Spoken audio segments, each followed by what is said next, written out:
everybody is imperfect. Nobody is perfect. હોય જ કેવી રીતે શકે? સંપૂર્ણ તો માત્ર પરમાત્મા જ હોઈ શકે. માણસ તો અપૂર્ણ જ હોય. અપૂર્ણતાઓ છે માટે તો એ માણસ છે, નહીતર એ પરમાત્મા ના હોત. ના, દરેક માણસમાં કંઈક ખૂટતું જ હોય છે. કંઈક ના મને લાગે છે કંઈક જ હોય છે. ઘણું બધું ખૂટતું હોય છે. બધા જ ક્ષેત્ર માં માણસ નિપુણ હોય. 16 કલાઓમાં નિષ્ણાત હોય. કમાલ છે. ના, એવું હોય નહીં.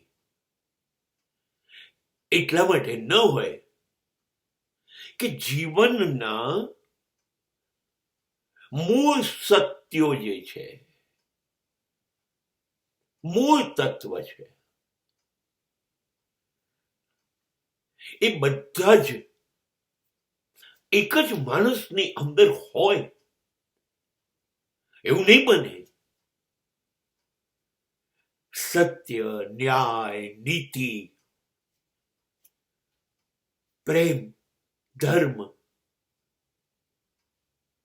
નિર્દોષતા, સહજતા, સરળતા, નિસ્વાર્થીપણું, આ બધા મૂળ તત્વો છે. બધા હોય એક જ માણસમાં.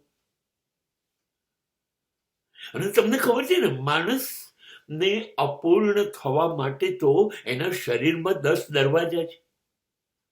5 ઇન્દ્રિય, આંખ, કાન, નાક, જીભ, મન, અને 5 વૃત્તિઓ, કામ, ક્રોધ, મદ, મોહ, લોભ. શું કહો છો? સંપૂર્ણ હોવું એટલે આ 10 દરવાજા ઉપર એનું કાબુ, એની ઇન્દ્રિયો એના કાબુમાં, એની વૃત્તિઓ એના કાબુમાં, અને જીવન માટે જરૂરી હોય એ બધા જ મૂલ્યો થી એ જીવતો હોય. તો એ પરમાત્મા ન હોય.